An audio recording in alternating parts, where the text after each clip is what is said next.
சொல்லுங்கள், கர்த்தர் நல்லவர், அவர் கிருபை என்றும் உள்ளது. ஆமென். ஒரு வசனத்தை வாசிப்போம். சங்கீதம் 115:14 வசனம், 15 வசனம். கர்த்தர் உங்களையும் உங்கள் பிள்ளைகளையும் வர்த்திக்க பண்ணுவார். வானத்தையும் பூமியையும் படைத்த கர்த்தராலே நீங்கள் ஆசீர்வதிக்கப்பட்டவர்கள். இப்போ நல்லா கவனிங்க. வானத்தையும் பூமியையும் உண்டாக்கின கர்த்தர் உங்களையும் உங்கள் பிள்ளைகளையும் வர்த்திக்க பண்ணுவார்.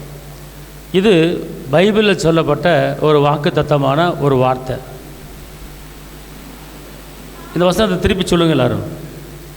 கர்த்தர் உங்களையும் உங்கள் பிள்ளைகளையும் வர்த்திக்க பண்ணுவார். எல்லாம் சொல்லுங்க. கர்த்தர் என்னையும் என் பிள்ளைகளையும் வர்த்திக்க பண்ணுவார். நல்லா சொல்லுங்க. கர்த்தர் என்னையும் என் பிள்ளைகளையும் வர்த்திக்க பண்ணுவார். அல்லேலூயா, அல்லேலூயா. நல்லா தெரிஞ்சுக்கொள்ளுங்க. ஆண்டவர் உங்களுக்கு சொல்லுகிற ஒரு காரியம், உங்களை மட்டும் வர்த்திக்க பண்ணுவது கிடையாது. நீங்கள் பெத்தெடுத்த உங்கள் பிள்ளைகளை என்ன செய்வாராம்? வர்த்திக்க பண்ணுவார். வர்த்திக்க பண்ணுவார் அப்படி என்றால் என்ன அர்த்தம்? வர்த்திக்க பண்ணுவார்னா விருத்தி அடைவீர்கள், மேன்மை அடைவீர்கள். எப்படி ஒரு வாழை மரம் வந்து பக்கத்தில் அதான் கேட்காமலே குட்டி போட்டு இன்னொரு வாழை மரம் வளருதோ, அதுபோல் உங்களுடைய பிள்ளைகள் என்ன செய்வாங்களாம்? வர்த்திக்க பண்ணுவாராம். அதாவது படிப்பில் வர்த்திக்க பண்ணுவார், அன்பில் வர்த்திக்க பண்ணுவார், சமாதானத்தில் வர்த்திக்க பண்ணுவார், கையிட்டு செய்கிற வேலையில், கையிட்டு செய்கிற தொழிலில், எல்லா காரியத்திலையுமே உங்களை என்ன செய்வாராம்? வர்த்திக்க பண்ணுவாராம். நீங்கள் பெருகுவீங்க. அல்லேலூயா. நீங்கள் எப்படி இருப்பீங்க? பெருகுவீங்க. கர்த்தர் இப்படிப்பட்ட வாக்குத்தத்தங்கள் நமக்கு அவர் கொடுத்துருக்கிறார். அப்போ இந்த வாக்குத்தத்தம் என்னுடைய வாழ்க்கையில் என்ன செய்யணும்? நிறைவேறணும். பார்த்துக்கொள்ளுங்க. அப்போனா நீங்கள் பெத்தெடுத்த பிள்ளைகள் எப்படி இருக்குன்னு கேட்டிங்கன்னா பெருகணும். எல்லா காரியத்திலையுமே வர்த்திக்க பண்ணுவார் அவர். இன்றைக்கி அநேக வாலிபர்கள், வாலிப பிள்ளைகள் பல காரியத்தில் தோல்வியில், வாழ்க்கையில் தோல்வி, படிப்பில் தோல்வி, எல்லா காரியத்திலையுமே குடும்ப வாழ்க்கையில் தோல்வி, கண்ணீரில் வேதனையில் இருக்கிற வாலிப பிள்ளைகளை பார்க்க முடிகிறது. இப்படிப்பட்ட சூழ்நிலை ஏன் பிள்ளைகளுக்கு வருகிறது? சில பிள்ளைகளை திருமணம் முடித்து கொடுக்குறாங்க, அங்கே போகிற இடத்துல அந்த பிள்ளைகளுக்கு வேதனை. சில பிள்ளைகள் படிக்க போகிறாங்க, படிக்கிற இடத்துல ஒரு கேவலம், நிந்த. இப்படிப்பட்ட ஒரு சூழ்நிலை பிள்ளைகளுக்கு என்ன செய்கிறது? வருகிறது. குறிப்பாக உலகத்து பிள்ளைகள் கூட இப்படி வருவது கிடையாது. தேவ பிள்ளைகள் வாழ்க்கையில் தோல்வியை பார்க்க முடிகிறது, நஷ்டத்தை பார்க்க முடிகிறது, நிந்தையை பார்க்க முடிகிறது, அவமானத்தை பார்க்க முடிகிறது. அப்படி என்றால் நாம் எப்படிப்பட்ட ஒரு வாழ்க்கை வாழ வேண்டும் என்று கர்த்தர் சொல்கிறார். உங்களை மாத்திரம் வர்த்திக்க பண்ணுவது கிடையாது, உங்கள் பிள்ளைகள் என்ன செய்வேன்? நான் வர்த்திக்க பண்ணுவேன் அப்படிங்கிறார். இன்னொரு வசனத்தை வாசிங்க. இந்த வர்த்திக்க பண்ணுவதுக்கு உண்டான தகுதி என்ன? நம்ம பிள்ளைய வாழ்ந்திருக்கணும், நம்ம பிள்ளைய உயர்ந்திருக்கணும், நம்ம பிள்ளைய செழித்திருக்கணும். பிள்ளைகள் போகிற இடத்துல ஒரு செழிப்பான வாழ்க்கை வாழணும். பார்த்துக்கொள்ளுங்க. நல்லா தெரிஞ்சுக்கொள்ளுங்க. இன்றைக்கி பெண் பிள்ளைகள் வைத்திருப்பவர்கள், ஆண் பிள்ளைகள் வைத்திருப்பவர்கள், எப்படி பிள்ளை நல்லா படிக்கணும் கவனம் செலுத்துகிறோமோ, எப்படி பிள்ளை வந்து நல்லா மேன்மை ஆகணும் கவனம் செலுத்துகிறோமோ, அதே போல் நம்ம பெத்தெடுத்த பிள்ளைகள் கர்த்தருக்குள்ளே வளரணும் அப்படிங்கிறதுல ரொம்ப கவனமாக இருக்கணும். பிள்ளைகள் கற்பனை கட்டையில் கீழ்ப்பழுது நடக்கலையா அப்படிங்கிறதுல ரொம்ப ரொம்ப கவனமாக இருக்கணும். பார்த்துக்கொள்ளுங்க. ஏன்னா வாலிபன் தன் வழியை எதனால் பரிசுத்தம் பண்ணிக்கொள்வான்? கர்த்தருடைய வசனத்தால் பரிசுத்தம் பண்ணிக்கொள்வான். வசனம் தான் என்ன செய்யுது? பாதுகாக்குது. வசனம் தான் சுகத்தை கொடுக்குது, வசனம் தான் பலத்தை கொடுக்குது, வசனம் தான் என்ன செய்யுது? நம்மளை மேன்மையாக்குது. அப்படி என்றால் நம்ம பிள்ளைகளை நம்ம என்ன செய்யணும், எப்படி வளர்க்கணும் அப்படிங்கிறத நல்லா தெரிஞ்சு கொண்டு நீங்கள் என்ன செய்யணும்? வளர்க்கணும். பிள்ளைகள் வந்து வர என்ன செய்யணும்? விருத்தி உண்டாகணும். படிப்பில் விருத்தி உண்டாகணும், எல்லா காரியத்திலையுமே என்ன செய்யணும்? விருத்தி உண்டாகணும். அப்போ இந்த விருத்தி உண்டாவதுக்கு நீங்கள் எப்படி பிள்ளைகளை நடத்தணும், எப்படி பிள்ளைகளை வளர்க்கணும், பிள்ளைகளுக்கு எப்படி போதிக்கணும் அப்படிங்கிறத நீங்கள் கற்றுக் கொடுத்தா தான் அந்த பிள்ளைகள் வரும் நாட்களிலே வர்த்திக்க பண்ணக்கூடிய ஒரு சூழ்நிலைக்கு என்ன செய்ய வரும். பெற்றோர்கள் எனக்காண்டு பிள்ளைகளை விட்டுறக்கூடாது. அவனை பெற்றுட்டே வளர்த்துட்டே படிக்க வைக்கிறேன், பீஸ் கட்டுறேன், அவ்வளோதான், நீ எப்படி நீ வளர்ந்துக்கோ, நீ எப்படியோ போய்க்க அப்படின்னு சொல்வதுக்கு கர்த்தர் வந்து உங்களுக்கு பிள்ளைகளை கொடுக்கல. பிள்ளைகளை வளர்ப்பதுக்குண்டான அந்த கடமையை, அந்த பொறுப்பை உங்கள் கரத்தில் கொடுத்துருக்கிறார். அந்த பிள்ளைகளை வளர்க்கும்போது எப்படி வளர்க்கணும், எதை சொல்லி வளர்க்கணும், எப்படி போதிக்கணும் அப்படிங்கிறத நீங்கள் சொல்லி கரெக்டாக உங்கள் பிள்ளைகளுக்கு வளர்த்தீங்கன்னா அந்த பிள்ளைய வரும் நாட்களிலே உங்களுக்கு மேலே ஒரு மேன்மையான ஒரு காரியத்தை பார்ப்பார்கள். உங்களுக்கு மேலே ஒரு ஆசீர்வாதமான ஒரு காரியத்தை பார்ப்பார்கள். ஏற்ற வேளையிலே சொன்ன வார்த்தை, அந்த வார்த்தை வெள்ளித்தட்டில் வைக்கப்பட்ட பொற்பழங்களுக்கு சமம் என்று சொல்லப்பட்டிருக்கிறது. உபாகம் 6. இன்று நான் உனக்கு கட்டளையிடுகிற இந்த வார்த்தைகள் உன் இருதயத்தில் இருக்க கடவுது. நல்லா தெரிஞ்சுக்கொள்ளுங்க. ஒரு காரியத்தை நல்லா தெரிஞ்சுக்கொள்ளுங்க. உங்கள் இருதயத்தில் என்ன இருக்கணும் அப்படின்னு கேட்டிங்கன்னா, தேவனுடைய வார்த்தை, தேவனுடைய கட்டளை, தேவனுடைய வாக்குத்தத்தம் மாத்திரம்தான் இந்த இருதயத்துக்குள்ளே என்ன செய்யணும், இருக்கணும் பார்த்துக்கணும். வேறு இந்த உலகப்பரமான எந்த ஒரு காரியமும் இந்த இதயத்தில் இருக்கக்கூடாது.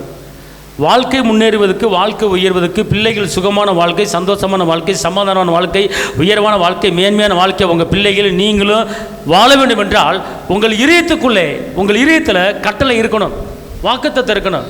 எப்போ பார்த்தாலும் அந்த வாக்குத்தத்தங்களை நீங்கள் என்ன செய்யணும், பேசணும். வாக்குத்தத்தங்களை என்ன செய்யணும், சொல்லணும். அப்புறம் என்ன போட்டிருக்கு, நீ அவைகளை உன் பிள்ளைகளுக்கு கருத்தாய் போதித்து, உன் பிள்ளைகளுக்கு என்ன செய்யணும், கருத்தாய் போதிக்கணும். உங்கள் பிள்ளைகளுக்கு, வீட்டில் இருக்கிற பிள்ளைகளுக்கு, நீ பெண் பிள்ளை வச்சுருக்கலாம், ஆண் பிள்ளை வச்சுருக்கலாம், 5ஆவது படிக்கலாம், 8ஆவது படிக்கலாம், அந்த பிள்ளைகளை எனக்கு நான் நீங்கள் விட்டுறக்கூடாது பார்த்துக்கொள்ளுங்க. நான் என்ன சொல்கிறேன், ஆகாரத்தை பார்க்கலும் வசனத்தை நல்ல கருத்தாக நீங்கள் போதிச்சிங்கன்னா, இந்த ஆகாரத்தை காட்டிலும் வசனம் உங்கள் பிள்ளைகளை பெருனுள்ள பிள்ளைகளாக, சுகமான பிள்ளைகளாக, சமாதானத்தின் பிள்ளைகளாக, ஞானத்தின் பிள்ளைகளாக இந்த வசனம் மாற்றி அமைக்கும் பார்த்துக்கொள்ளும். இயேசுவா சொல்றார், மனிதன் அப்பத்தினால் மாத்திரமல்ல தேவனுடைய வாயிலிருந்து வருகிற ஒவ்வொரு வார்த்தையிலும் பிழைப்பான். பிழைப்பதுக்கு உண்டான வழி வசனம் உங்கள் வாயில் இருந்துச்சுன்னா, வசனம் உங்கள் இதயத்திலே உங்கள் வாயில் இருந்துச்சுன்னா பிழைச்சிடலாம். நீங்கள் கர்த்தரை தேடுங்கள், அப்பொழுது பிழைப்பீர்கள்.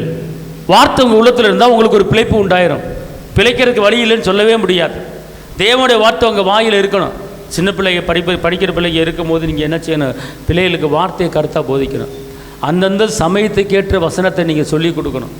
அப்படி சொல்லிக் கொடுக்கும்போது கர்த்தர் உங்கள் பிள்ளைகள் என்ன செய்வார், வர்த்திக்கு பண்ணுவார். அடுத்த வசனம், உன் வீட்டில் உட்கார்ந்திருக்கிற போதும், உன் வீட்டில் உட்கார்ந்திருக்கும் போதும், வழியில் நடக்கிற போதும், வழியிலே நடக்கும் போதும், படுத்துக்கொள்கிற போதும், எழுந்திருக்கிற போதும் அவைகளை குறித்து பேசி. பார்த்தீங்களா, உட்கார்ந்து எந்திரிக்கிற நேரம் எவ்வளோ நேரம் ஆக போகுது, உட்கார்ந்து எந்திரிக்கிற நேரம் ஒரு செகண்டில் எந்திரிச்சிடலாம். ஆனால் அந்த நேரம் கூட கர்த்தருடைய வசனத்தை என்ன செய்யணுமா, சொல்லிக் கொடுக்கணுமா உங்கள் பிள்ளைகளுக்கு.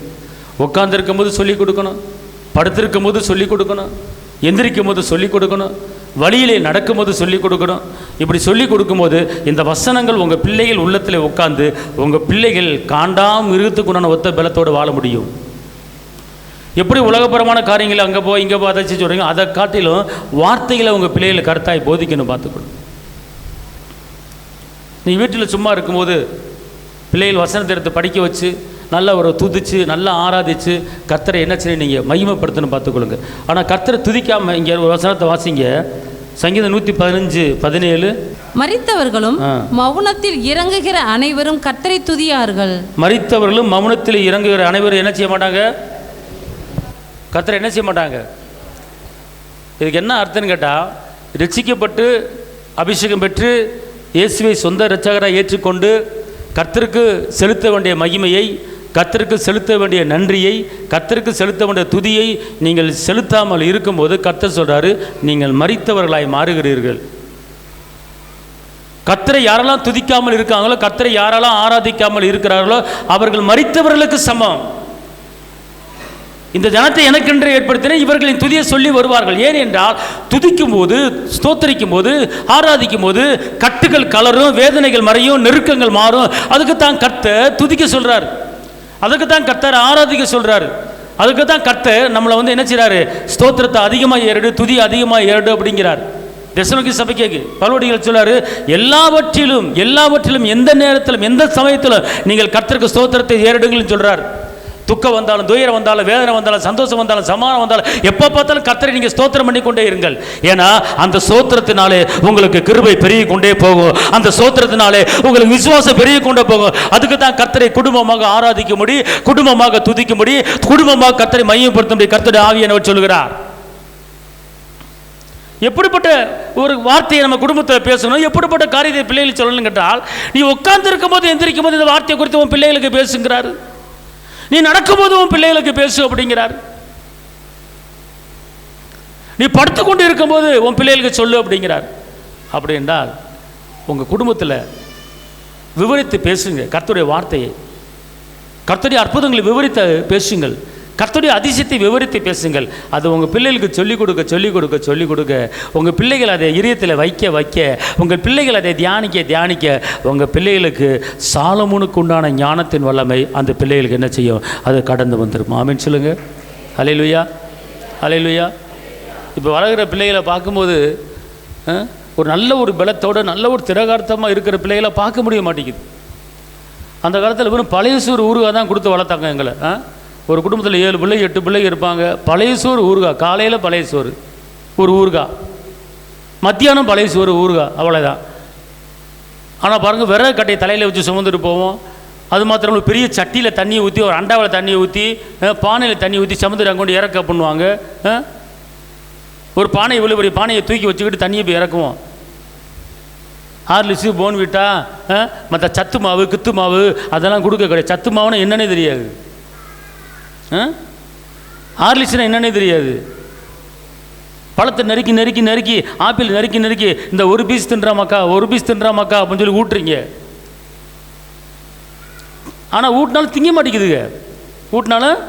மாட்டேங்குதுங்க. அம்மா எவ்வளோ சிரமப்பட்டு வாயில் திணிக்குது, அதுவும் திங்க மாட்டேங்குது. ஏன்? அந்த உடம்பு வாகு, அந்த உடம்பு, அந்த ஆவி, அந்த ஆத்துமா, அந்த சரீரம் அந்த சாப்பாடை வாங்குறதுக்கு பிரயாசப்பட மாட்டேங்குது. ஒரு சத்துள்ள ஆகாரத்தை சாப்பிட ஊட்டி விட்டாலும் அந்த பிள்ளை சாப்பிட மாட்டேங்குது. சாப்பிட மனம் வரல. ஏன்? அந்த உடம்புக்குள்ளே அந்த அப்படிப்பட்ட ஒரு வேண்டாம், சாப்பிடாத அப்படிங்கிற ஒரு எண்ணங்கள் உள்ளே ஓடிக்கொண்டே இருக்கிறது. வாய்க்கு ருசியாக இல்லை. இன்றைக்கி உள்ள பிள்ளைகளுக்கு ஒரு சத்தான பொருளை கொடுத்தா சாப்பிட்றதுக்கு வாயில் ருசி இல்லை, ருசி வரமாட்டேங்குது.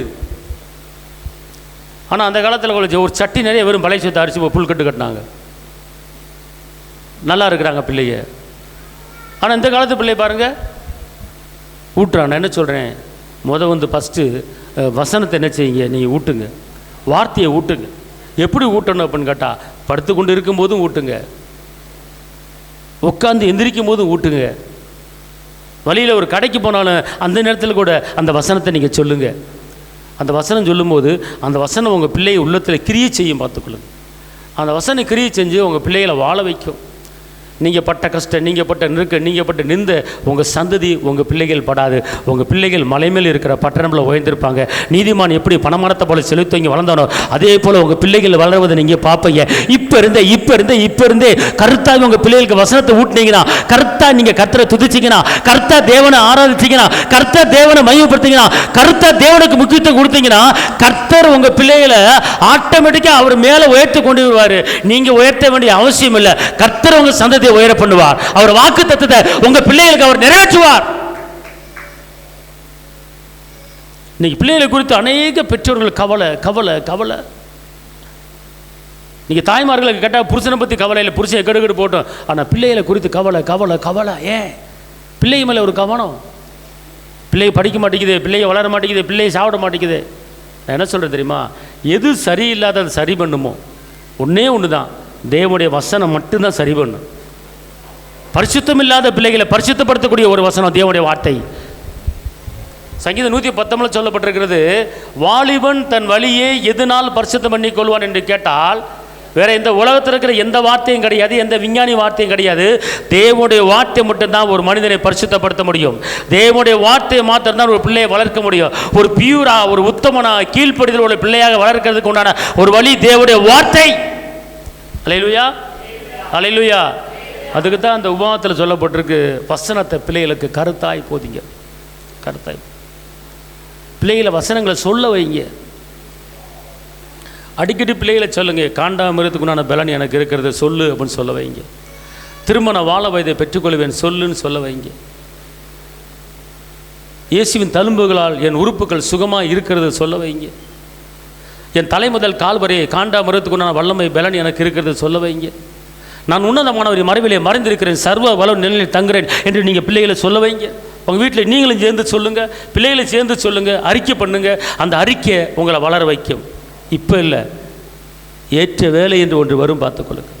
ஏற்ற வேலை என்று வரும் பார்த்து எப்படி ஒரு பேங்கில் உங்கள் பிள்ளை மேலே ஒரு லட்சம் பேங்கில் போட்டு 25 வயசில் எடுக்கணும்னு சொல்லி போடுறீங்களோ, அது எப்படி வட்டி போட்டு உங்களுக்கு ஒரு அமௌண்ட், பெரிய அமௌண்ட் வருதோ, அதை காட்டிலும் இப்போது தேவனுடைய வசனத்தை உங்கள் பிள்ளை மேலே டெபாசிட் பண்ணி வசனத்தை சொல்லிக்கிட்டே இருந்தீங்கன்னா அந்த வசனம் அந்த பேங்கு கொடுக்குற டெபாசிட்டை காட்டிலும் அது 1000 மடங்கு அதிகமான அந்த வசனம் உங்கள் பிள்ளைகளுக்கு கொடுக்கும்படியான ஒரு வல்லம் அந்த வார்த்தையில் இருக்கிறது.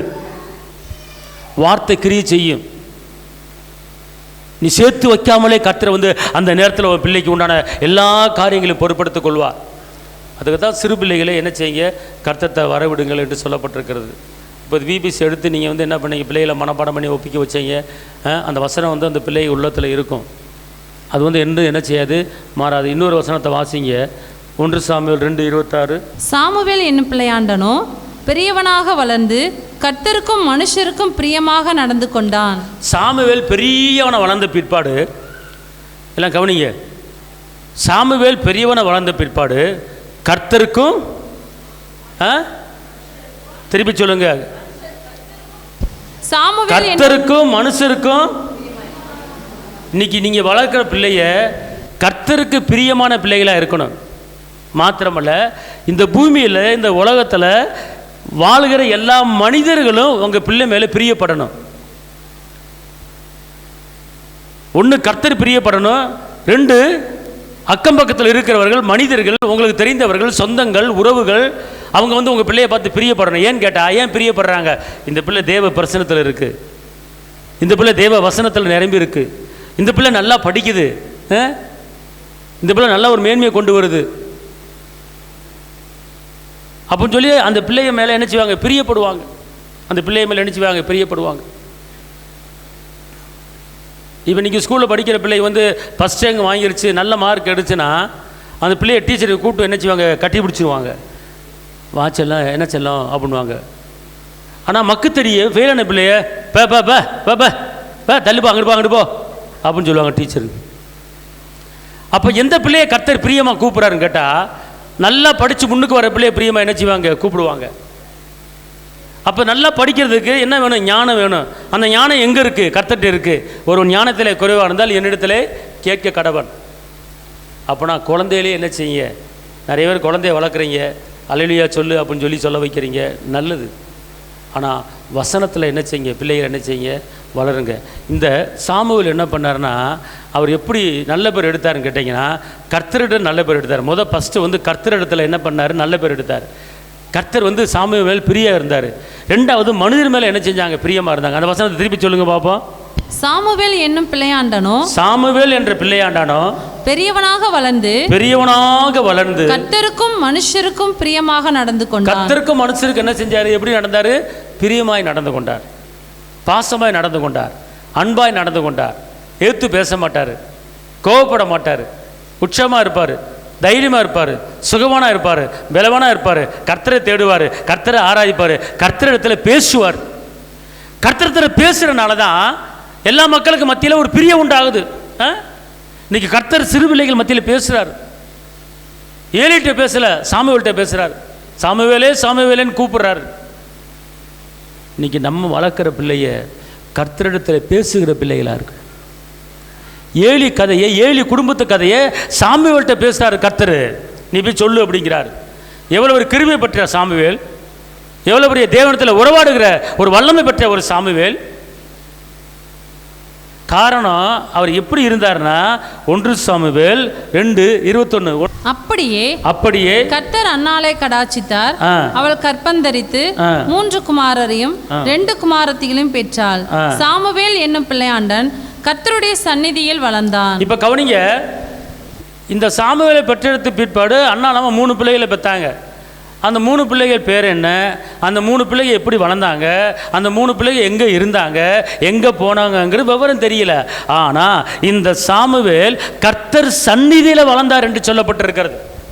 கர்த்தருடைய பிரசனத்தில் வளர்ந்தார் என்று சொல்லப்பட்டிருக்கிறது. கர்த்தருடைய வல்லமைக்குள்ள வளர்ந்தார் என்று சொல்லப்பட்டிருக்கிறது. கர்த்தருடைய வசனத்தில் வளர்ந்தார் என்று சொல்லப்பட்டிருக்கிறது. தேவனோடு உறவாடி வளர்ந்தார் என்று சொல்லப்பட்டிருக்கிறது. அப்ப ஒரு பெரிய ஒரு தீர்க்கதரிசியாக மாறும்படியான ஒரு வல்லமை எப்படி சாமுவேலுக்குள்ள வந்தது என்று கேட்டால், அவர் கர்த்தரிடத்திலே சின்ன பிள்ளையிலேயே உறவாட ஆரம்பிக்கிறார். சின்ன பிள்ளையிலேயே கர்த்தரோடு பேச ஆரம்பிக்கிறார். நீங்க நம்முடைய பிள்ளைகள் அப்படி வளர்க்குறீங்களா? நீங்க இன்னைக்கு நம்ம பிள்ளைகளை கர்த்தரிடத்தில் பேசும்படி வளர்க்குறீங்களா? பிள்ளைக்கு நல்ல ட்ரெஸ் உடுத்தி நல்ல தோடு போட்டு ஜிமிக்கி போட்டு அழகு பார்க்குறீங்க. மக்கா அந்த ட்ரெஸ்ஸு அழகாக இருக்கு மக்கா, உனக்கு மேட்சாக இருக்கு மக்கா, நல்லா இருக்கு மக்கா அப்படின்னு நில்லு. ஒரு ஃபோட்டோ புழுக்குன்னு ஒரு ஃபோட்டோ எடுத்து போடுறது. ஒரு ஃபங்க்ஷன் வந்துடக்கூடாது, ஒரு புது ட்ரெஸ் போட்டக்கூடாது, நில்லு அப்படின்னு சொல்லி ஒரு போட்டா, புழுக்குன்னு ஒரு போட்டா. இப்படி திரும்பி நில்லு, இங்கிட்டு ஒரு போட்டா, தடையை அப்படி முன்னாடி தொங்க போடு ஒரு போட்டா, தடையை பின்னாடி போடு ஒரு போட்டா. இப்படி 10-15 போட்டா எடுத்து பிள்ளைய அழகு பார்க்குறீங்களா?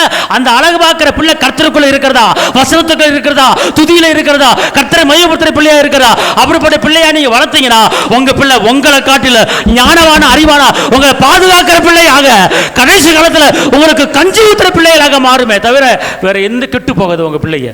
உங்க பிள்ளை நல்லா இருக்கும். எதுக்கு அழகு பார்க்குறீங்க? உங்கள் பிள்ளைகளை துதிக்க விட்டு அழகு பாருங்கள். உங்கள் பிள்ளைகளை பாட விட்டு அழகு பாருங்கள். உங்கள் பிள்ளைகளை கர்த்தரை மையப்படுத்த ஆராதிக்க விட்டு நீங்கள் அழகு பாருங்கள். உங்கள் பிள்ளைகளை, உங்கள் பிள்ளை வளர, அதுதான் உங்கள் பிள்ளை உங்கள் ஞானத்தில் வளர, அன்பில் வளர, சமாதானத்தில் ஒரு எதிர்காலத்தில் உன் பிள்ளையை குறித்து நீ கவலைப்பட வேண்டிய அவசியம் இல்லை. ஏற்ற வேலையில் கர்த்தர் உன் பிள்ளைக்கு எந்த இடத்துல கொண்டு வரணும், எங்கே போய் வைக்கணும், எந்த ஊருக்கு அனுப்பணும், எல்லா கருத்தையும் அவர் பொறுப்படுத்திக் கொள்வார், அவர் செய்வார். காரணம் கர்த்தருடைய சமூகத்திலே வளர்ந்தனால அவர் பார்த்துக்கொள்வார். சாமுவேல் அவர் சந்நிதியில் வளர்ந்தார். அவர் சந்நிதியில் வளர்ந்தார்.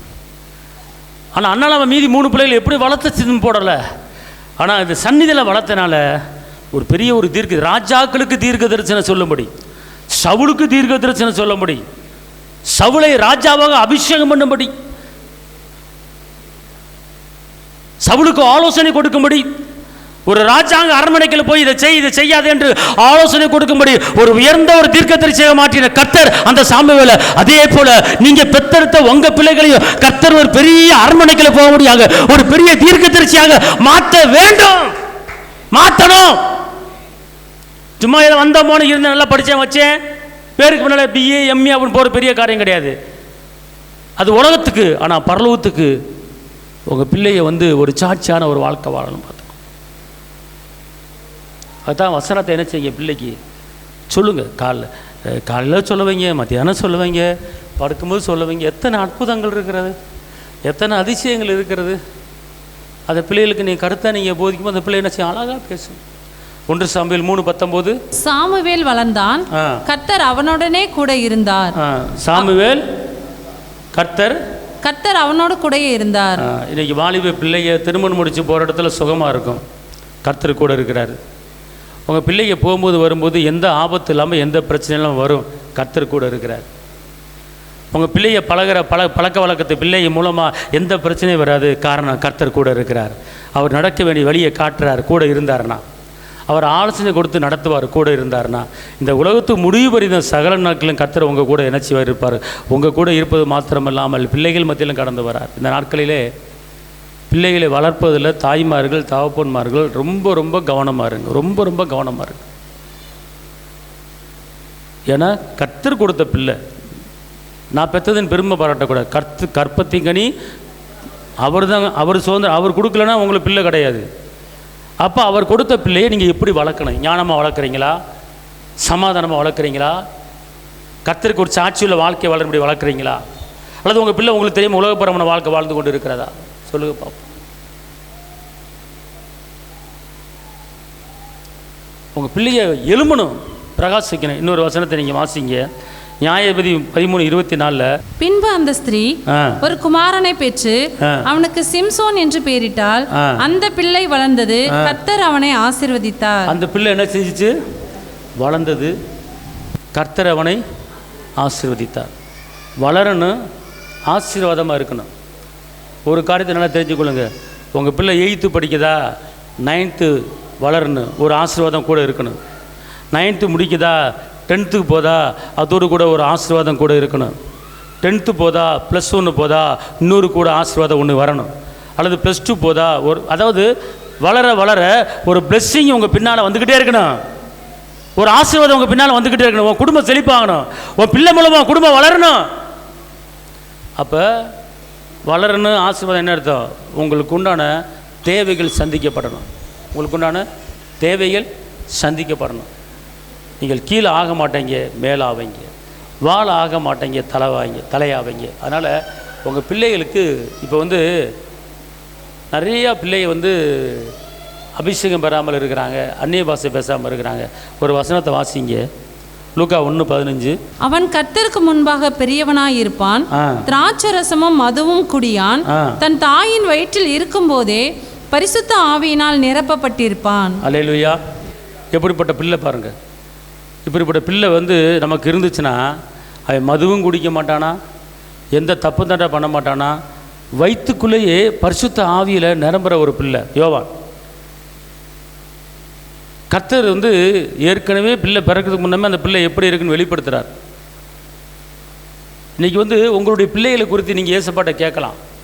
என் பிள்ளையுடைய திட்டம் என்ன, என் பிள்ளைக்கு சித்தம் என்ன, என் பிள்ளையை எங்கே கொண்டு வைக்க போகிறீங்க, என் பிள்ளையை எப்படி வளர்க்க போகிறீங்க, ஏன் என் பிள்ளைக்கு இந்த மாதிரி போராட்டம், ஏன் இந்த பிள்ளைக்கு இது என்ன காரணம் அப்படிங்கிறத. இப்போ உங்கள் பிள்ளைக்கு சரியாக படிக்கலை அப்படின்னா அதுக்கு என்ன காரணம் கேட்டு அதை வந்து பரிகாரம் பண்ணணும்னு நீங்கள். உங்கள் பிள்ளைகளுக்கு ஒரு பலவீன தாக்குதல் இருக்குன்னா அந்த பலவீன தாக்குதல் ஏன் வருது, அதுக்கு என்ன காரணம் சொல்லி அதுக்குண்டான பரிகாரத்தை நீங்கள் செய்யணும். இயேசுவின் ரத்தத்து மூலமாக உடனே விடுதலையோடு வாழணும். உங்கள் பிள்ளையை விடுதலையான பிள்ளையாக என்ன செய்யணும், வாழணும். பார்த்துக்கொள்ளுங்க, இயேசு விடுவிக்கிற தெய்வம். மார்க் 9 ஒரு தகப்பன் இருக்கிறாரு, ஒரு பிள்ளைக்கு பிசாசு பிடிச்சிட்டு கொண்டு வந்து ஏசப்பாட்ட சீசர்கிட்ட கொடுக்குறாங்க, சீசர் விரட்ட முடியல. உடனே ஏசப்பா என்கிட்ட கொண்டு வாங்குறாரு. கொண்டு வந்த உடனே இவனுக்கு எவ்வளோ காலம் உண்டாயிருக்கு அப்படின்னு கேட்குறாரு. சின்ன பிள்ளையிலேருந்து இந்த பலவீனம் இருக்குது அப்படிங்கிறார். என்ன பலவீனம்?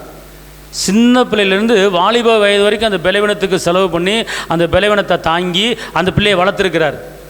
ஏசப்பா கேட்குறாரு எவ்வளோ காலம் உண்டாயிருக்கு, இது சிறு வயது முதல்னு சொல்கிறா அப்படி அந்த தகப்பே. ஏசப்பா என்ன பண்ணுறாரு, அந்த தகப்பனை பார்த்து சொல்கிறாரு, நீ விசுவாசிக்க கூடுமானால் இவன் சுகமாவான். அதுக்கு தகப்பன் சொல்கிறா அப்படி, நான் விசுவாசிக்கிற ஆண்டவரே, என்னுடைய அவிவிசுவாசம் நீங்கும்படி எனக்கு உதவி செய்யுங்கள் அப்படிங்கிறார். பிள்ளைகளை வளர்க்குறதுல இப்போ இந்த ஒரு தகப்பனுடைய சுவாபத்தை கவனிங்க. இந்த தகப்பனுக்கு ஒரு மகன் இருக்கான். அந்த மகன் வந்து பிசாசு பிடிச்சி அலக்கழிச்சிக்கிட்டே இருக்கான். எப்போ பார்த்தாலும் அந்த ஆவி வந்துக்கிட்டே இருக்கும். அமாவாசை வந்தா, பௌர்ணமி வந்தா, மற்ற நேரத்தில் அந்த ஆவி வந்து அலக்கழிச்சிக்கிட்டே இருக்கும். அவன் அப்படியே தூக்கிட்டு ஆஸ்பத்திரிக்கு ஓடுவான், அப்படியே வைத்தியத்தை கொண்டு போவான், அப்புறம் ட்ரீட்மெண்ட் எடுப்பான், அப்புறம் படுக்க வைப்பான். இப்படியே பல வருடங்களாக வாலிப வயது வரைக்கும் இப்படியே பிரச்சனையோடு, வேதனையோடு, கஷ்டத்தோடு செலவு பண்ணி அந்த பிள்ளையை வளர்த்துருக்கிறான். இதுக்கு முடிவே இல்லை, இந்த போராட்டத்துக்கு முடிவே இல்லை. 8 வாசிங்க மார்க் 9. அவனை அவரிடத்தில் கொண்டு வந்தார்கள். அவரை கண்டவுடனே அந்த ஆவி அவனை அலக்களித்தது.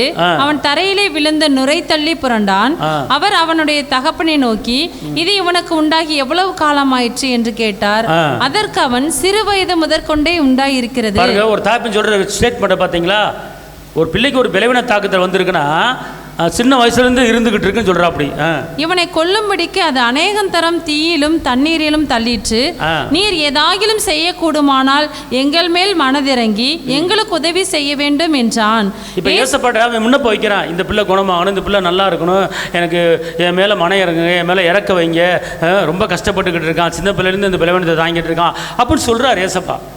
சொல்ல உடனே சரி நான் உனக்கு சுகத்தை கொடுக்குறேன் அப்படின்னு சொல்லியிருக்கலாம். ஆனால் அவர் என்ன பண்ணுறாருன்னா, என்ன கேட்குறாருன்னா, அந்த தகப்பனுக்கு ஒரு சுவாபம் இருக்கிறது, அந்த தகப்பனுடைய சுவாபத்தை விட்டு வெளியேறும்படி ஒரு காரியத்தை சொல்கிறாரு. அதுக்கு என்ன சொல்கிறாருன்னா, நீ விசுவாசித்தால் அப்படின்றார். எப்படி சொல்கிறாரு? இயேசு அவனை நோக்கி நீ விசுவாசிக்க கூடுமானால் ஆகும், நீ விசுவாசிக்க கூடுமானால் விசுவாசிக்கிறவனுக்கு எல்லாம் கூடும் என்றார். பார்த்தீங்களா?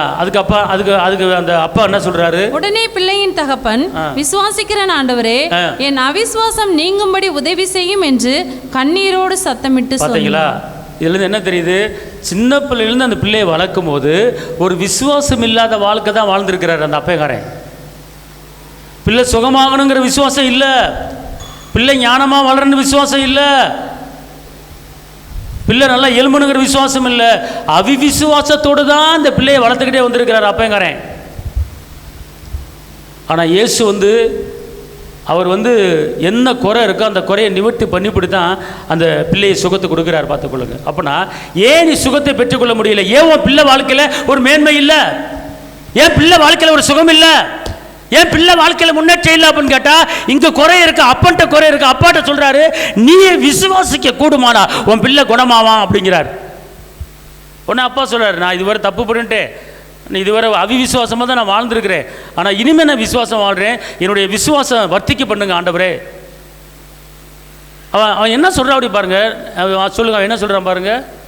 அப்பங்காரன் சொல்ற வார்த்தையை பாருங்க. உடனே பிள்ளையின் தகப்பன், விசுவாசிக்கிறேன் ஆண்டவரே, என் அவிசுவாசம் நீங்கும்படி உதவி செய்யும் என்று கண்ணீரோட சத்தமிட்டு சொன்னான். அவிவிசுவாசத்தோடு தான் பிள்ளையை வளர்த்துருக்கா அப்படி, அவிவிசுவாசத்தோடு தான் பிள்ளையை வளர்த்துருக்கா அப்படி, அவிவிசுவாசத்தோட பிள்ளையை ட்ரீட்மெண்ட் பார்த்துருக்கா அப்படி, அவிவிசுவாசத்தோட பிள்ளைக்கு சோறு ஊட்டி இருக்கிறா அப்படி. நீங்கள் சோறு ஊட்டும் போதும், பிள்ளைகளை வளர்க்கும் போதும், நீங்கள் பிள்ளைகளை படிக்க வைக்கும் போதும், நீங்கள் பிள்ளைகளுக்கு எங்கே கூட்டி போனாலும் உங்களுக்குள்ளே அந்த பிள்ளையை குறித்து உண்டான ஒரு விசுவாசம், அந்த பிள்ளையோட மேன்மையான விசுவாசம், அந்த பிள்ளை அற்புதமான விசுவாசம், அந்த பிள்ளை ஞானமான விசுவாசம், அந்த பிள்ளை காண்டாமிருத்துக்கான ஒத்த விசுவாசத்தோடு அந்த பிள்ளை இருக்க போதுங்கிற விசுவாச கண்ணோட்டத்தோடு, விசுவாச பார்வையோடு, விசுவாச சிந்தையோடு, விசுவாச எண்ணத்தோடு உன் பிள்ளையை நீ வளர்த்தேனா, ஓ விசுவாசம் அந்த பிள்ளைக்கு வாழ்வு கொடுக்கும், ஓ விசுவாசம் அந்த பிள்ளையை வாழ வைக்கும், ஓ விசுவாசம் உன் பிள்ளையை அரவணைக்கு கொண்டு போகும். ஒன்ன போல உன் பிள்ளை நினைக்காத, ஒரு தகப்பனை போல ஒரு தாயை போல என் பிள்ளையை நினைக்காத. உன் பிள்ளையை நீ நினைக்கிற நினைப்பு, உன் பிள்ளை மேல இருக்கிற அந்த அபிஷேகம், அந்த பிள்ளை மேல இருக்கிற வசனம், அது மேல கொண்டு போங்கிற அந்த பிள்ளை குறித்து ஒரு தரிசனத்தை கொண்டு வாங்க. அந்த பிள்ளையை குறித்து ஒரு விசுவாச பார்வைக்கு வந்துருங்க. தப்பித்தவரு எங்கள் அப்பாவுக்கு இப்படி இருந்துச்சு, எங்கள் தாத்தாக்கு இப்படி இருந்துச்சு, அதே போல் இந்த பிள்ளைக்கு வந்துடும் போல தெரியுது, பேசாதீங்க. விசுவாசம் உங்கள் பிள்ளை வளராது, மேன்மடையாது. எங்கள் குடும்பத்தில் யாருமே படிக்கலை, எங்கள் குடும்பத்தில் யாருமே டிகிரி வாங்கலை, எங்கள் குடும்பத்தில் யாருமே பிஇ படிக்கலை, அதே போல் என் குடும்பத்தில் அப்படி தான் வரும் போல தெரியுது, இந்த பிள்ளை அப்படி தான் படிக்காத போல தெரியுது, எனக்கு நம்ம அதை குறித்த ஒரு கலக்கமாக இருக்குது அப்படின்னு சொல்லிடாதீங்க. காரியங்களை மாறுதலை முடிக்கிற கர்த்தர், நல்லா தெரிஞ்சு கொள்ளுங்க. நான் சொல்கிறேன், நீங்கள் வயசான காலத்தில் உங்கள் பிள்ளைய பட்டில் உட்கார வச்சு உங்களுக்கு கஞ்சி ஊற்ற போகிறாங்க, ஒரு ஏசிரும்பில் உட்கார வச்சு உங்களுக்கு கஞ்சி ஊற்ற போகிறாங்க. உங்கள் பிள்ளைங்க அப்படிப்பட்ட ஒரு மேன்மேல வளர போதுங்க. உயர்த்தல கையா தட்டா பாருங்க. உன் பிள்ளைய பார்க்குற நேரமெல்லாம் ஒரு விசுவாச பார்வை பார்க்கணும். ஒரு பலவீனமா பாண்டமா உன் பிள்ளைய பார்க்காத, ஒரு சோர்வா பிள்ளைய பார்க்காத.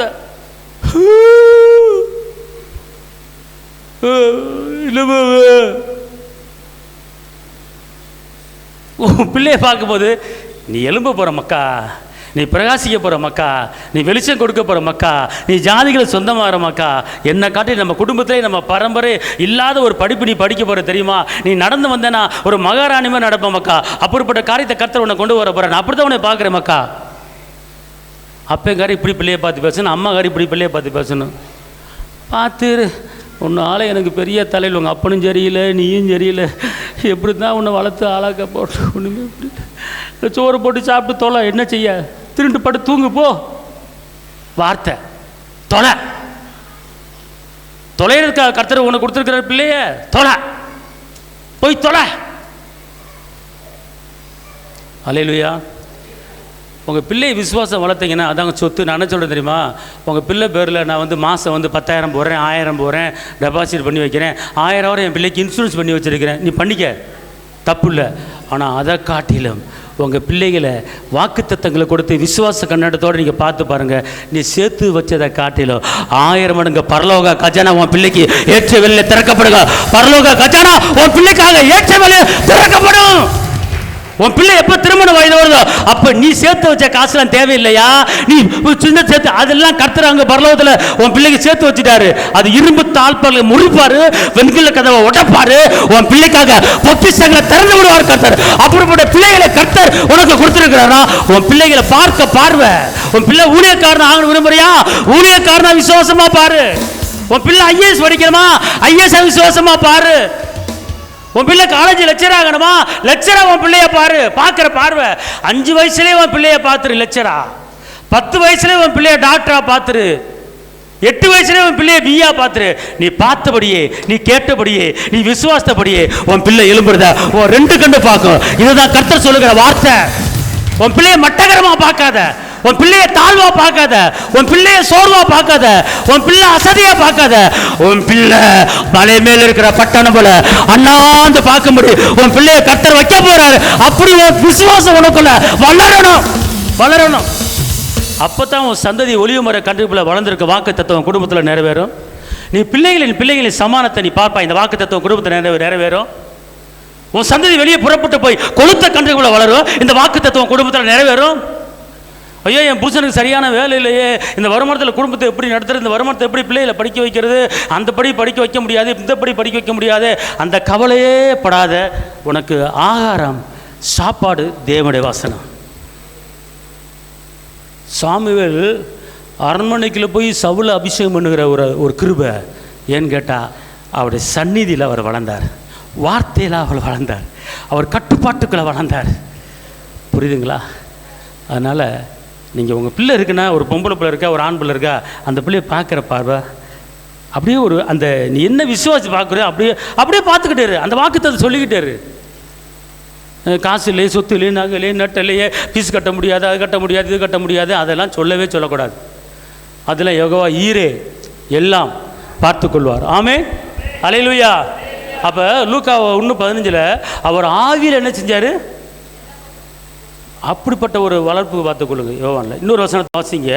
1 ராஜாக்கள் 4:29 இவர் எப்படி வளர்ந்தார் பாருங்க. சாலமோன், தேவன் சாலமோனுக்கு மிகுதியான ஞானத்தையும் புத்தியையும் கடற்கரை மணலத்தனையான மனோவிருத்தியையும் கொடுத்தார். அல்லேலூயா. எல்லாம் சொல்லுங்க, தேவனே. இல்லை பாருங்க, ஏசப்பா சாலமோனுக்கு நல்ல ஞானத்தையும் கடற்கரை மணலை போல கிருபையும் கொடுத்து சாலமோனை வளர்த்தீங்க. அதே போல அந்த சாலமோனுக்கு உண்டான ஞானத்தின் வல்லமை. காலை டீ குடிச்சிங்களா இல்லையா? சாப்பிட்டு வந்துட்டீங்களா? சாப்பிட்டாச்சா? அல்லேலூயா. வார்த்தை பலமாக இருக்கணும். சொல்லுங்க, சாலமோனுக்கு உண்டான ஞானத்தின் வல்லமை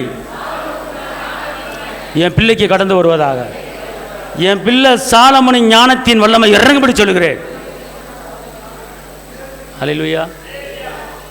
ஒன்றும் வேணாங்க, என் பிள்ளைக்கு ஞானத்தின் வல்லமை கடந்து ஒரு இயேசு ஞானமாக இருந்தான்னு சொல்லப்பட்டிருக்கு. எல்லாம் பக்கத்தில் பிள்ளை இருந்த பிள்ளை மேலே கை வை பார்ப்போம். என் பிள்ளைக்கு ஞானத்தின் வல்லமை கடந்து வருவதாக. என் பிள்ளைக்கு உற்சாகத்தின் வல்லமை கடந்து வருவதாக. என் பிள்ளைக்கு கிருபையின் வல்லமை கடந்து வருவதாக. என் பிள்ளை காண்டாமல் இருக்குன்னு ஒத்த வல்லமையோடு இருப்பதாக. அல்லேலூயா, அல்லேலூயா. இங்கே இருங்க, வார்த்தை உருவாக்கும். வார்த்தை என்ன செய்யும்? இது நல்லா புரிஞ்சுக்கொள்ளுங்க. வார்த்தை என்ன செய்யும்? உருவாக்கும். பேங்கில் பணம் 10,000 போடுறீங்க தெரியுமா? அது 1/2 பைசா வட்டி 1 பைசா வட்டி போடும். ஆனால் இந்த வார்த்தை முழுசுக்கு முழுசு, பாதிக்கு பாதி. 10,000 10,000, 1,00,000 1,00,000. அப்போ இந்த வார்த்தைக்கு உண்டான பவர். உலர்ந்து போன ஒரு காரியத்தை வார்த்தை அனுப்பி தீர்க்க தரிசனம் உரைக்கும் போது அந்த உலர்ந்து போன எலும்பு எப்படி உயிரடையுதோ அதே போல் உங்கள் பிள்ளைங்க வாழ்க்கையில் எந்த காரியம் உலர்ந்து போயிருக்கிறதோ அந்த காரியம் இயேசுவின் நாமத்தில் உயிர் அடையும். நீ அந்த பிள்ளையை பார்த்து தீர்க்க தரிசனம் உர. எசேக்கியா பார்த்து கர்த்தர் சொல்றாரு, இந்த உலர்ந்து போன எலும்பை பார்த்து தீர்க்க தரிசனம் உர சொன்னாரா சொல்லலையா? எசேக்கியா பார்த்து கர்த்தர் சொல்றாரு, உன் கண்ணு முன்னால மகா திரளாய் கூஞ்சு கிடக்கு இந்த எலும்பை பார்த்து தீர்க்க தரிசனம் உரை. தீர்க்க தரிசனம் என்றால் என்ன? தீர்க்க தரிசனம் என்றால் என்ன? வரும் காரியங்களை சொல்வது. வருங்காலையில் உன் குடும்பம் இப்படி இருக்க போகுது, வருங்காலையில் உன் பிள்ளை இப்படி இருக்க போகுது அப்படின்னு சொல்லி தீர்க்க தரிசனம் வர. எதை பார்த்து சொல்ல சொல்றாரு? எதை பார்த்து சொல்ல சொல்றாரு? யூஸ்லெஸ்ஸாக கடந்த காலில் மிதிக்கிற ஒண்ணுமில்லா உதவ கரைய மண்டவோடு தலைவோடு கையோட பார்த்து நீ அதுக்கு தீர்க்கதரிசனம் வர அப்படிங்கிறாரு. அவர் உரைக்கிறாரு, நரம்பு உண்டாகுது. அவர் சொல்றாரு, தோல் உண்டாகுது. அவர் சொல்றாரு, ரத்தம் உண்டாகுது. அவர் சொல்றாரு, ஆவி உண்டாகுது. அதே போல உன் பிள்ளையை பார்த்து நீ எழும்ப போற, நீ பிரகாசிக்க போற, நீ வெளிச்சத்தின் பிள்ளையாய் மாற போற. கர்த்தர் உன்னை எங்கேயோ கொண்டு வர போறாரு. அப்படி உன் பிள்ளை காஞ்சு போன பிள்ளையை பார்த்து, உலர்ந்து போன பிள்ளையை பார்த்து, விளைவினமுள்ள பிள்ளையை பார்த்து, உன்னுக்கு உதவாக்கிற பிள்ளையை பார்த்து நீ வாயை திறந்து உன் பிள்ளை மேல தீர்க்க தரிசனம் உரைத்துப்பா. நீ சொன்னபடியே உன் பிள்ளை எழும்பா. 10 வருஷம் கழிச்சா பாரு, நீ சொன்ன வார்த்தை உன் பிள்ளை நடக்கும். ஆமென். நீங்க உருவாக்கணும், உங்க குடும்பத்தை சந்ததியை நீங்க உருவாக்கணும். இந்த சத்தியமெல்லாம் இந்த வார்த்தையில் எங்கள் பெத்த தாய் தம்பர்களும் தெரியாது. இப்படியே நாங்களாம் வளர்ந்துக்கிட்டோம். ஆனால் பழைய சோறு கொடுப்பாங்க, என்றைக்கோ ஒரு நாள் கறி சோறு எடுப்பாங்க, தட்டில் போட்டு சாப்பிட்டு வைப்பாங்க, திங்கன்னு எடுத்து. ஆனால் இப்போ ஊட்டுறாங்க சாப்பிடு மக்கோ, திணி வாயில் திணி. அது திணிச்சாலும் வாங்க மாட்டேங்குதுங்க. திணிச்சாலும் வாங்க போதும், இது மட்டும் இது சாப்பிட்ற சொல்ல முடியல, ஸ்கூலுக்கு பரிசு எழுதுன்னு சொல்லாங்க ஊட்டுற போதுமா, இது மட்டும் ஆக்காமே 2 வாய் வாங்கிட்டு போகுதுங்க ஸ்கூலுக்கு பரிசு எழுதுறதுக்கு. அந்த காலத்தில் ஒரு சின்ன பிள்ளைய புல் கட்டு பழைய சரி அப்படி அவன் இன்னும் கொஞ்சம் ஊருவா போடுமா, கஞ்சி தண்ணி கொடுமா, இன்னும் கொஞ்சம் குடிச்சிட்டு போன்னு ஓப்ப விட்டு வட்டாமா அப்படின்ட்டு போகுங்க. அந்த காலத்தில் ஒரு நோய் கிடையாது. நீ முட்டையை அவிக்கிற, முட்டையை பொறிக்கிற, அதில் மிளகுத்தூளை போடுற, அந்த சோத்தில் கொஞ்சம் கிண்டுற, அதை விரட்டுற, ஒரு காயை வேக வச்சு அதில் ஊற்றுற, சத்து பிடிக்கட்டும் அப்படின்னு சொல்லி பிடிக்கிற, ஊற்று சத்து பிடிக்க வைக்கிறதுக்கு கத்துற அந்த பலனை கொடுக்கணும்ல, உனக்கு சத்து பிடிக்கணும்ல. நோய் எதிர்ப்பு சக்தி இல்லை இன்றைக்கி பிள்ளைகளுக்கு. ஒரு நோய் வந்தால் உள்ளே இருக்கிற அணுக்கள் வந்து அந்த நோயை வந்து எதிர்த்து அடிக்கக்கூடிய அந்த நோய் எதிர்ப்பு சக்தி வல்லமை அந்த உடம்புக்குள்ள இல்லை. நம்ம உடம்புக்குள்ள உயிரணுக்கள் இருக்கிறது. அந்த அணுக்கள் என்னன்னு கேட்டிங்கன்னா, நோய் வந்தால் நோயை எதிர்க்கும் அந்த அணுக்கள். அந்த நோய் எதிர்க்கிற அணுக்கள் வந்து குறைஞ்சி போச்சு நிறைய பேத்துக்கு, பிள்ளைகளுக்கு அடிக்கடி காய்ச்சல், அடிக்கடி தலைவலி, நோய் எதிர்ப்பு சக்தி இல்லை. அதுக்கெல்லாம் மாற்று வழி மருந்து கிடையாது, மாத்திரம் கிடையாது, நீ ஊட்டுறதும் கிடையாது. இந்த வார்த்தை மட்டும் உங்கள் பிள்ளைகள் சரியாக இறங்குறது தான். அந்தந்த நேரத்தில் அந்தந்த வார்த்தை உங்கள் பிள்ளைகள் என்ன செய்யும், வாழ வைக்கும். ஆமென் சொல்லுங்கள், அல்லேலூயா சொல்லுங்கள், அல்லேலூயா. அதான் லூக்கா 2:40. பிள்ளை வளர்ந்து ஆவியிலே பலன் கொண்டு ஞானத்தினால் நிறைந்தது தேவனுடைய கிருபையும் அவர் மேல் இருந்தது. தேவனுடைய கிருபை யார் மேலே இருக்கணும்? நம்ம பிள்ளை மேலே இருக்கணும். ஞானமும் இருக்கணும், கிருபையும் நம்ம பிள்ளை மேலே என்ன செய்யணும், இருக்கணும், பார்த்துக்கணும். இதுக்கெல்லாம் என்ன செய்யணும்? ஒரே ஒரு வழி, அதான் சொல்லப்பட்டிருக்கிறது பிரசங்கி 12:1. உன் வாலிப வயதிலே படைத்தவரை என்ன செய்யி நினை. வாலிப வயதிலே படைத்தவரை நினை அப்படின்னு சொல்லப்பட்டிருக்கிறது. அவர் நினைக்க வைக்கணும். உங்கள் பிள்ளைகளை வந்து படைத்தவரை உருவாக்கினவரை நினைக்க வைக்கணும். அது பெற்றோருடைய கடமை. அப்படி செய்யும்போது உங்கள் பிள்ளைகளை கர்த்தர் உங்களை பார்த்து பிரியப்படுவார், நல்லா வளர்க்குறான் பிள்ளையை அப்படின்ட்டு. அண்ணாலம்மா கரெக்டாக பிள்ளையை வளர்த்துச்சு. அண்ணாலம்மா புரியுதுங்களா? இன்னொரு வசனத்தை வாசிங்க. 1 பேதுரு 2:3. நீங்கள் வளரும்படி புதிதாய் பிறந்த குழந்தைகளைப் போல திருவசனமாகிய களங்கமில்லாத ஞானப்பாலின் மேல் வாஞ்சையாய் இருங்கள். இங்க காலை எந்திரிச்சு பிள்ளைய படிக்குதோ படிக்கலையோ, ஒரு நல்ல திக்கா தண்ணி கலக்காத ஒரு பாலை காய்ச்சி பிள்ளைகளுக்கு கிடச்சிவாங்க, கொடுப்பாங்க. கொடுக்குறாங்களா கொடுக்கலே தெரியல, கொடுப்பாங்கன்னு நினைக்கிறேன். கொஞ்சம் தண்ணி கலந்து கொடுப்பீங்கன்னு நினைக்கிறேன். என்ன கொடுப்பீங்க? நான் என்ன சொல்கிறேன், அந்த பாலை கொடுப்பதுக்கு முன்னால், அந்த டீ காப்பி கொடுப்பதுக்கு முன்னால் திருவசனமாகிய ஞான பாலை கொடுத்துருங்க. திருவசனமாகிய ஞான பாலை கொடுத்துருங்க. ஒருத்தருக்கு ஒரு எலும்புரிக்கு நோய் மாதிரி ஒரு அம்மாவுக்கு வந்துச்சு. கல்யாணம் முடித்து 4 வருஷம் ஆச்சு. அந்த அம்மா குண்டே ஆகலை. அப்படி எலும்பு தோலுமா இருந்தாங்க. எவ்வளோ ட்ரீட்மெண்ட் பார்த்துட்டாங்க. அந்த அம்மா குண்டா ஆகிற மாதிரியே தெரியல. ஒரு சதப்பிடிப்பு கூட கிடையாது, எலும்புரிக்கு நோய் மாதிரி இருந்துச்சு. அப்போ அவர் என்ன பண்ணார் அப்படின்னு கேட்டிங்கன்னா, ஒரு டம்ளர் தண்ணி எடுத்து, தாப்பனை இந்த தண்ணீரிலே காண்டா மிருத்து கொண்டான ஒத்த வல்லமை இறங்குவதாக. உலர்ந்த எலும்பு எப்படி சதைப்பிடிப்பாக எலும்புச்சு, அதே போல் இந்த பிள்ளை சதைப்பிடிப்பாக எலும்புன்னு ஆண்டவர் அப்படின்னு சொல்லி டெய்லி ஒரு தண்ணியை ஜெபம் பண்ணி, இதில் சுகத்தின் வல்லமை இறங்குவதாக, பலத்தின் வல்லமை இறங்குவதாக, திரகார்த்தமான வல்லமை இறங்குவதாக அப்படின்னு சொல்லி ஒரு தண்ணியை ஜெபம் பண்ணி கொடுத்தாராம். டெய்லி குடித்தாராம். 1 மாதம் கூட ஆகலையா, ஆட்டோமேட்டிக்காக உடம்பு புஷ் புஷ் புஷ் புஷ் பெருத்துருச்சு. வார்த்தை என்ன செய்யுது? பெருக்க வைக்குது. அல்லேலூயா. ஒரு உலர்ந்து போன எலும்பு பெருக்க வச்சதுன்னா வார்த்தை என்ன செய்யும்? பெருக்க வைக்கும். பார்த்துக்கொள்ளுங்க. நீங்கள் ஒரு காரியத்தை சாதிக்கணும்னா வார்த்தையை சொல்லி அந்த பிள்ளை என்ன செய்யுங்க? ஆசீர்வதிங்க. 2வது நல்லா தெரிஞ்சுக்கொள்ளுங்க, வசனத்தை டெய்லி காலையில் எந்திரிச்சு குடிக்க வச்சுருங்க. எரேமியா 15:16. தேவனுடைய வார்த்தை கிடைத்த உடனே உட்கொண்ட பிற்பாடு சந்தோஷமா. இப்போ நான் சொல்ல கேளுங்களேன், உங்கள் வீட்டில் யாரெல்லாம் டல்லாக இருக்கிறாங்களோ, உங்கள் வீட்டில் யாரெல்லாம் சோர்ந்து போயிருக்கிறாங்களோ, உங்கள் வீட்டில் மூஞ்சி தொங்க போட்டு சுணுக்கிட்டு இருக்காங்களோ, அவங்களுக்கு ஒரு டானிக்கை குடித்தா சந்தோஷமாயிடுவார். அப்படி அல்ல. நீங்கள் என்ன செய்யணும்? எரேமியா 15:16 என்ன சொல்லுதுன்னா, தேவனுடைய வார்த்தை என்ன செய்யுங்க சொல்லுங்க. அதை தேவனுடைய வார்த்தை சாப்பிட்ட உடனே நடக்கிற 2 காரியம், சந்தோஷமும் சமாதானமும் ஆட்டோமேட்டிக்காக வந்துடும். அல்லேலூயா சொல்லுங்கள். அல்லேலூயா.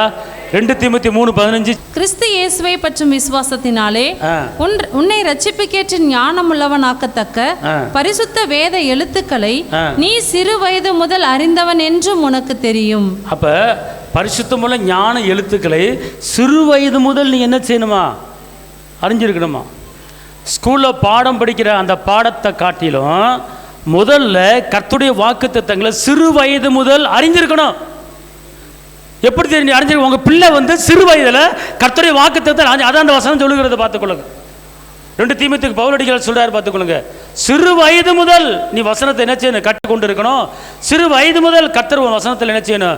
இருக்கணும் அப்படிங்கிற அது நிச்சயப்படுத்திக் கொள்ள வேண்டும். 1 யோவான் 3:18-19 என் பிள்ளைகளே, வசனத்தினாலும் நாவினாலும் அல்ல, கிரியையினாலும் உண்மையினாலும் அன்பு கூற கடவோம். இதனாலே நாம் நம்மை சத்தியத்திற்குரியவர்கள் என்று அறிந்து நம்முடைய இருதயத்தை அவருக்கு முன்பாக நிச்சயப்படுத்திக் கொள்ளலாம். இப்போ உங்க இருதயத்தை தேவனுக்கு முன்பாக உறுதிப்படுத்திக் கொள்ளணும். இங்க இப்போ கல்யாணம் முடிக்கிற பொண்ணுக்கு வந்து நிச்சயம் பண்ணுவாங்க. நிச்சயம் பண்ணி முடிச்ச உடனே தான் பத்திரிக்கை அடிக்கிறது, மண்டபம் பிடிக்கிறது எல்லாம் செய்கிறதெல்லாம் செய்வாங்க. ஏன்னா ஃபிக்ஸ் ஆகி போச்சு, நிச்சயம் பண்ணியாச்சு. இனிமே இவன் தான் மாப்பிள்ளை, இவன் தான் பொண்ணு அப்படிங்கிறது முடிவுக்கு வந்துடுவாங்க, உறுதிப்படுத்திடுவாங்க. அப்போ அதே போல் நீங்கள் எப்படி ஒரு பொண்ணு மாப்பிள்ளை நிச்சயம் பண்ணி உறுதிப்படுத்துகிறாங்களோ, அதே போல் நீங்களும் உங்கள் குடும்பமும் உங்கள் பிள்ளைகளும் ஒரு வசனத்தை வச்சு இந்த வசனத்தையும் நீங்களும் கர்த்தரும் உறுதிப்படுத்திக் கொள்ளுங்கள், நிச்சயம் பண்ணி கொள்ளுங்கள். இந்த வசனத்தை திருப்பி வாசிங்க, அப்போ தான் புரியும் உங்களுக்கு. என் பிள்ளைகளே, என் பிள்ளைகளே, வசனத்தினாலும் நாவினாலும் அல்ல, கிரியையினாலும் உண்மையினாலும் அன்பு கூற கடவோம். இதனாலே நாம் நம்மை சத்தியத்திற்கு உரியவர்கள் என்று அறிந்து நம்முடைய இருதயத்தை அவருக்கு முன்பாக நிச்சயப்படுத்திக் கொள்ளலாம். நம்முடைய இதயத்தை அவருக்கு முன்பாக உறுதிப்படுத்திக் கொள்ளுங்க, நிச்சயம் பண்ணி கொள்ளுங்க. உங்க பிள்ளையை வந்து MBBS படிக்க வைக்கிறீங்க அப்படின்னு முடிவு கட்டிட்டீங்க அப்படின்னா நீங்க அதை நிச்சயம் பண்ணிருங்க. உங்க பிள்ளையை கலெக்டருக்கு படிக்க வைக்க போறேன் அப்ப நீங்க ஏசப்பாட கேட்டீங்கன்னா அதை நிச்சயம் பண்ணுங்க, உறுதிப்படுத்திக் கொள்ளுங்க, கர்த்தருக்கு முன்பாக உறுதிப்படுத்துங்க.